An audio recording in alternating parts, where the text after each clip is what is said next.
Ce qui était si beau, c'est que ces personnes pour lesquelles nous sommes si reconnaissants et qui font partie de nos vies disaient vraiment des choses qui, alors que nous marchions dans cette épreuve, étaient des choses que Dieu plaçait sur nos cœurs et vers lesquelles nous étions attirés. Et même en regardant en arrière, nous ne savons pas si nous avons pris les bonnes décisions, mais nous étions sur le moment en train de faire du mieux que nous pouvions. C'était une période charnière dans ma vie avec Lévi, en fait. Et notre fille Lénia venait juste de rejoindre le paradis. Et je sais que j'aborde un sujet lourd, mais nous, parmi toutes les choses, nous avions juste besoin de sagesse dans nos vies. Et honnêtement, nous avons pu parler avec de nombreux pasteurs et des amis dans nos vies, et des personnes dans nos vies qui ont été capables de parler de vérité et de vie sur nous. Nous les avons appelés bouées de sauvetage. Littéralement, elle est allée au ciel le 20 décembre 2012. Et jusqu'à Noël, je me souviens que le jour de Noël, nous parlions avec un pasteur et il était juste là pour nous. Et nous étions juste comme, qu'est-ce qu'on fait? Nous étions supposés avoir son enterrement le jour après Noël. Qu'est-ce qu'on fait de la cérémonie? Et c'est précisément, on ne savait pas si on devait faire une cérémonie, si on devait faire venir nos proches dans la pièce pour voir notre fille de 5 ans. Nous ne savions pas si nous devions faire venir notre fille de 7 ans. Et je pense que cela a été un tournant pour nous parce que nous avons essayé de comprendre comment gérer le chagrin, le deuil et la douleur. Comment aller de l'avant, mais sans savoir quoi faire. Et je crois que Dieu nous a donné, à mon mari et à moi, le don de la sagesse. Mais parfois, nous en avons besoin. Nous en avons besoin dans nos vies. Et nous avons besoin du regard de quelqu'un d'autre qui est en dehors des circonstances, en dehors de la situation pour en parler. Et je crois que Dieu nous a tous donné une part de ce don de sagesse.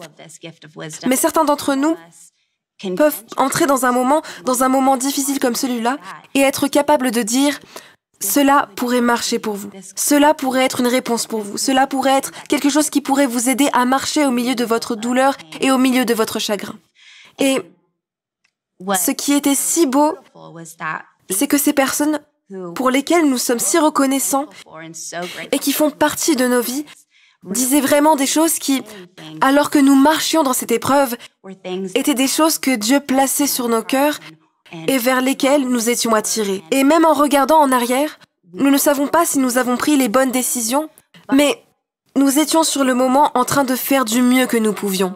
Et donc je suppose que dans cette idée du don de la sagesse, je sais que dans Jacques chapitre 3, verset 17, il est dit « La sagesse d'en haut est premièrement pure, ensuite pacifique, modérée, conciliante, pleine de miséricorde et de bons fruits, exempte de duplicité, d'hypocrisie. » Et personnellement, j'aime parcourir le livre des Proverbes où littéralement chaque jour, il y a 31 proverbes.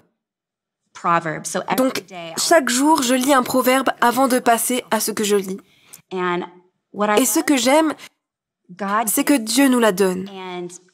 Et Jacques parle aussi de « si vous manquez de sagesse, demandez à Dieu, car il veut vous la donner. » C'est vrai. Et donc, je crois simplement que nous avons tous cela. Et je demande à vous, mesdames, quand avez-vous vu ce don de sagesse se manifester dans vos propres vies? Premièrement, je veux dire, le fait même que vous partagez cette histoire, il y a des gens qui nous regardent aujourd'hui et qui sont passés par le chagrin et la perte. Et le fait que vous partagez cette histoire si précieuse sur Lénia, votre précieuse fille de 5 ans, je pense que c'est en train de servir quelqu'un en ce moment même. C'est si puissant et si vrai. Le fait que même vous et Lévi, en tant que pasteur, et vous avez une telle sagesse, mais vous saviez, c'est un moment où nous avons besoin besoin que quelqu'un d'extérieur à nous vienne. Et je pense que même juste l'exemple de cela, d'avoir assez de sagesse pour savoir, je ne sais pas toujours quoi faire, je ne sais pas toujours ce qu'il faut faire. Je pense que c'est un grand début. Et quand je regarde le monde aujourd'hui, souvent, et je pense, surtout si vous regardez les réseaux sociaux, je ne cesse de dire où est la sagesse dans le monde, où vous regardez les choses politiquement ou économiquement ou socialement ou moralement et vous êtes comme il n'y a aucune sagesse nulle part. Et je pense que l'Écriture dit dans les Proverbes chapitre 9 verset 10 que la crainte de l'Éternel est le commencement de la sagesse. Et je suis sûre que nous avons un manque de sagesse sur la terre. Parce qu'il y a un manque de crainte du Seigneur sur la terre. Et souvent, parfois dans l'Église aussi, parmi les chrétiens, il n'y a pas de crainte du Seigneur. Vous et Lévi avez une telle crainte du Seigneur. Par cela, nous voulons dire juste une sainte révérence de savoir que Dieu est Dieu et que je ne le suis pas. Et donc, vous n'avez pas, dans ce moment de chagrin et de perte, de douleur et de souffrance, vous n'avez pas eu à vous sentir comme « je suis Dieu et je dois savoir quoi faire ». Vous vous dites « s'il vous plaît, j'ai besoin du corps de l'Église. J'ai besoin que quelqu'un vienne dans ma vie en ce moment et me donne une parole de sagesse ». Et je pense que ça fait partie de ce que... c'est aussi une partie de ce que la crainte du Seigneur, c'est avoir la sagesse suffisante pour savoir « je ne suis pas Dieu ». Je pense, et particulièrement dire à quelqu'un qui fait même ce que nous faisons pour certains d'entre nous, qui sont peut-être des ministres, qui étaient dans un ministère professionnel à plein temps, il y a cette pression de devoir penser « je dois tout savoir sur tout ». Et le fait est que je ne suis pas Dieu. Dieu est Dieu. Et donc, nous avons tous besoin les uns des autres. Et j'ai besoin des gens qui ont le don de la sagesse. Pour moi, il ne s'agit pas seulement de personnes intellectuelles ou intelligentes. J'ai beaucoup de gens intelligents autour de moi, mais ils ne sont pas sages, certains d'entre eux. Je veux dire, la sagesse est une chose différente de la connaissance. Et vous devez avoir la crainte du Seigneur pour vraiment avoir la sagesse dans une situation donnée. Tu dois comprendre qu'il est Dieu, pas moi.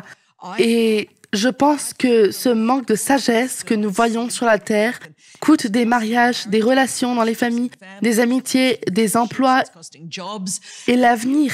Souvent, en cette heure particulière, je parle à mes filles constamment. Je leur dis constamment, vous devez comprendre qu'il y a un manque de sagesse sur la terre en ce moment. Il y a beaucoup de désastres qui pourraient être évités si nous avions juste un peu de sagesse. Et Dieu nous donne. Je pense presque que Dieu nous donne des dons spirituels très pratiques. La sagesse est très pratique et j'aime que vous disiez que vous lisez les proverbes tous les jours. C'est pareil pour moi. Je veux dire, le livre des proverbes pour moi est comme une bouée de sauvetage. Parce que si vous dites ce qu'il dit, il vous empêche de faire des choses stupides. C'est la sagesse. Beaucoup des désastres et des drames que nous avons dans notre vie sont dus au fait que nous ne faisons pas preuve de sagesse. On publie ce message. Tu n'aurais pas dû le poster. Si tu es juste, nous faisons des commérages sur cette personne. Tu n'aurais pas dû faire ça. On saute dans le lit de quelqu'un qui n'est pas notre conjoint. Et ce n'est pas de la sagesse. Je veux dire, il y a tellement de drames dans la vie. Je ne sais pas, Lisa. Si vous êtes d'accord, je pense que c'est juste un manque de sagesse. Je suis totalement d'accord. Je veux dire, plus je vieillis, plus j'ai l'impression que les difficultés sont inévitables. Nous n'avons pas tous autant de peine que de perdre un enfant, comme Lévi et Jenny l'ont si bien géré. Jenny, parce que tu le vis si honnêtement et si bien, ton témoignage a tellement de crédibilité. Quelqu'un qui n'a pas souffert et qui dit « Dieu est bon », je suis comme « Eh bien ouais ». Quelqu'un qui a souffert et qui croit en la bonté absolue de Dieu, quand il a marché dans les jours les plus sombres, ce témoignage a du poids. Mais j'aime, Chris, que tu sois revenu au proverbe, que la crainte du Seigneur est le début de la sagesse. Pas le « j'ai peur de Dieu », mais le « sa bonté me déconcerte ». La crainte de Dieu, c'est « je suis déconcerté par la sainteté et la bonté de Dieu ». Quand Jean Calvin a écrit un commentaire sur ce verset particulier, il l'a extrapolé de cette façon. Il a dit que le début de la sagesse se trouve dans l'obéissance. Et cela nous ramène à ce que tu as dit hier, Bianca, que l'on est avec un talent, mais que les dons spirituels viennent avec le Saint-Esprit. Cela vient en mettant notre espoir en Christ. Et pour moi, je ne suis pas l'outil le plus sage du garage, mais toute la sagesse que j'ai vient de la parole de Dieu. J'ai cette nouvelle. J'aime les différentes applications bibliques et j'ai eu cette nouvelle application il y a quelques semaines il y a un minuteur de sommeil dessus, donc il me fait la lecture pour m'endormir. Je m'endors avec la parole de Dieu et elle reste en moi. C'est pourquoi Paul dit de renouveler votre esprit, parce que mon esprit... Ce soir, j'étais à une étude biblique et j'ai vu une amie que je n'avais pas vue depuis longtemps. Nous étions tout au fond de la salle et nous parlions parce que je ne l'avais pas vue depuis longtemps et il s'est passé tellement de choses dans sa vie, des choses vraiment difficiles. Et je suis un peu comme une grande sœur et donc je la conseillais, mais c'était pendant que le professeur de Bible enseignait. Et nous étions en train de chuchoter, je pensais très très doucement et de manière appropriée, mais tout à fait impoliment parce que pendant que le professeur parlait, une femme d'une table en face est venue et nous a dit « Je suis désolée ». Elle a expliqué qu'elle avait des problèmes sensoriels et que si nous pouvions quitter la pièce, ce serait vraiment utile parce que nous étions si distrayantes. Et j'étais mortifiée parce que je suis une enseignante de Bible. Je veux dire, je sais qu'il vaut mieux ne pas parler pendant que quelqu'un d'autre enseigne. Et ma fierté et mon embarras se sont réveillés et j'ai voulu dire, j'étais en train de la conseiller et tout tournait autour de Jésus. Et parce que j'avais écouté la parole de Dieu la veille, j'avais en tête l'orgueil précède la chute. Le Seigneur aime un esprit contrit et j'ai juste dit, je suis tellement désolée. Je suis vraiment, vraiment désolée. Cette sagesse n'était pas naturelle en moi. Je ne suis pas née avec ce talent. Ce n'est que le Saint-Esprit qui adoucit les bords orgueilleux de mon cœur et me permet de marcher dans la sagesse plutôt que dans ma propre insécurité ou mon propre orgueil.